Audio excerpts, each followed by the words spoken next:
in the Italian city of Ravenna, standing outside of the Church of San Vitale. This is a really important 6th century church. It's just really old.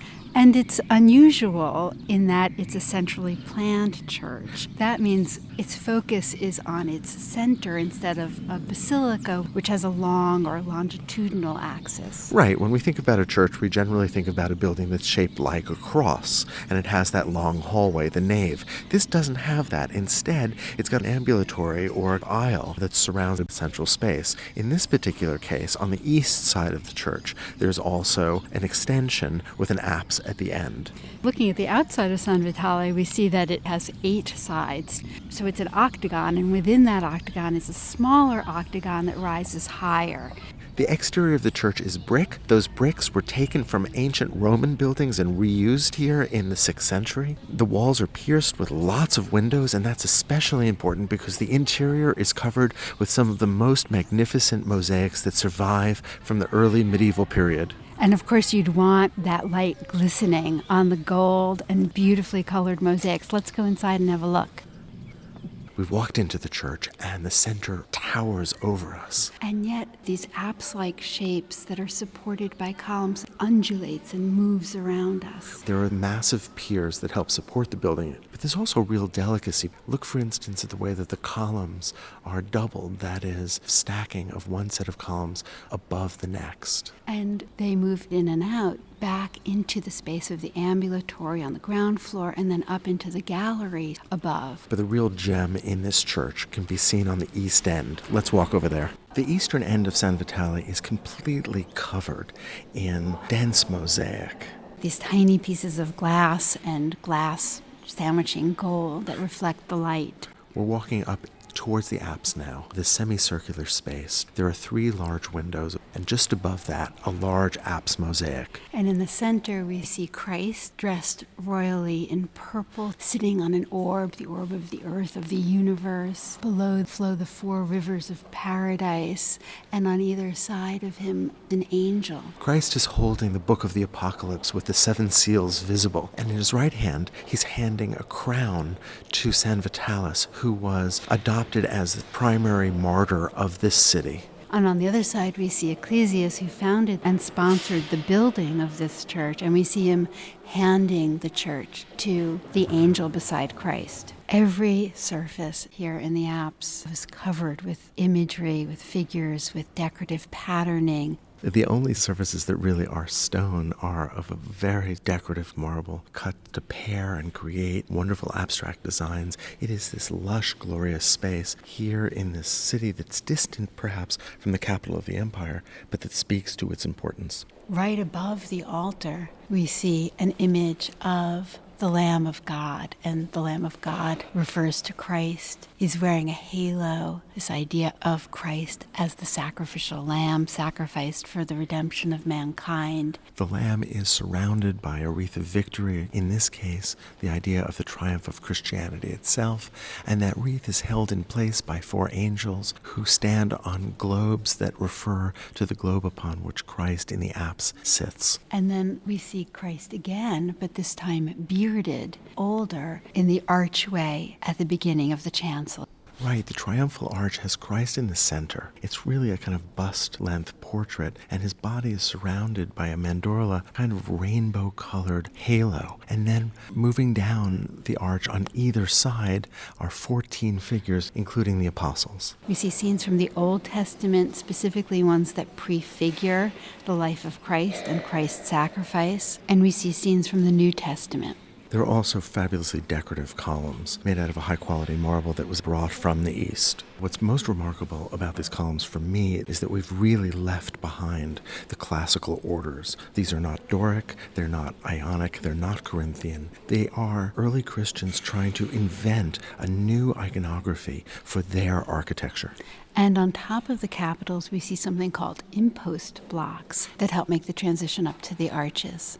The 2 most important mosaics in San Vitale flank the apse. And those show the Emperor Justinian and his Empress Theodora. Now, Justinian and Theodora never actually came to Ravenna. And they're in the mosaics, we think, to reassert their control over the city. For much of the 400s, Ravenna was under the control of a Goth, Theodoric. And Theodoric was an Arian. That is, he didn't follow the orthodoxy, the orthodox doctrines of the church. And basically, the Arians believed that Christ was the creation of God the Father, and therefore was subordinate in the hierarchy of the Trinity. Christ wasn't co-equal with God the Father the way he is in Orthodox Christian belief. And so Justinian, the emperor in Constantinople in the early 500s, sends his general Belisarius to conquer Italy, to reconquer Ravenna, and reestablish Orthodox Christian belief here in Ravenna. And the Arian belief was suppressed. And so what we're seeing here is the reassertion of Eastern imperial control. That is, Justinian is in Constantinople in the east, and he is saying, I'm in charge even here in Ravenna in Italy. Spiritual power go hand in hand with political power, with the power of the emperor. We see Justinian in the center, wearing purple, the color that is associated with the throne, and he's surrounded by his court. But there are also religious figures representing the church, and there are soldiers. Three centers of power: the church, the emperor, and the military. So we can see that some of the figures are treated more individualistically than others. Justinian, Maximian are more individualized, and it's possible that people at the time would have looked up and recognized the other figures who are lost to us today.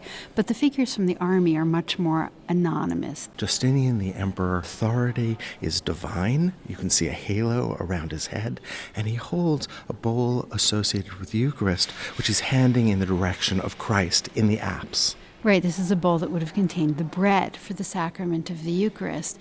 He's in the center of the composition, he's frontal, but really all of the figures in this mosaic are frontal. They are schematic, abstracted. This is the medieval. We've left the classical tradition of naturalism behind.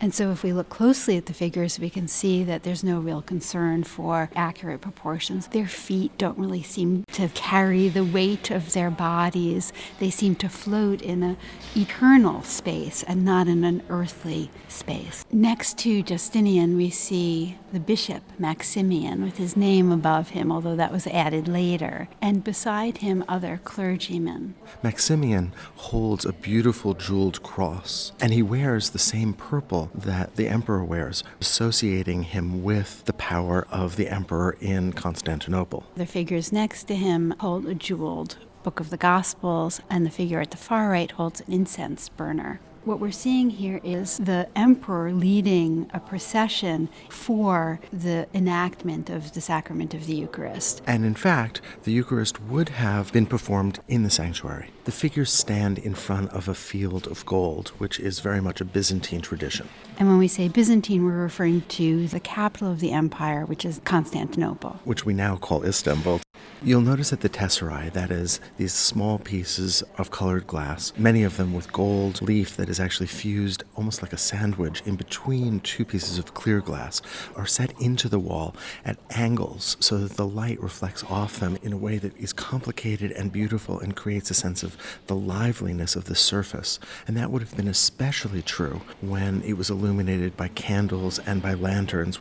Let's walk around to the other side and take a look at the panel devoted to Theodora, Justinian's wife.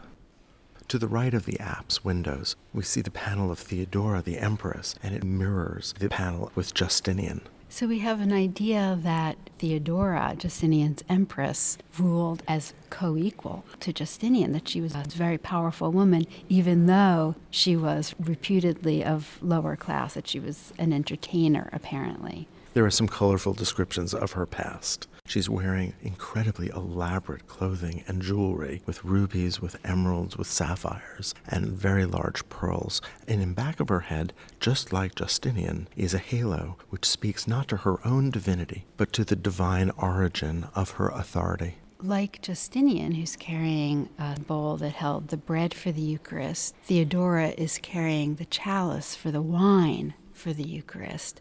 And like Justinian too, she's surrounded by attendants that symbolize the imperial court. A curtain is raised as though she is about to take part in a ceremony related to the Eucharist. I'm really taken by the elaborate Byzantine costume. Well, there's a sense of trying to bring the richness of the imperial court in Constantinople here to Ravenna.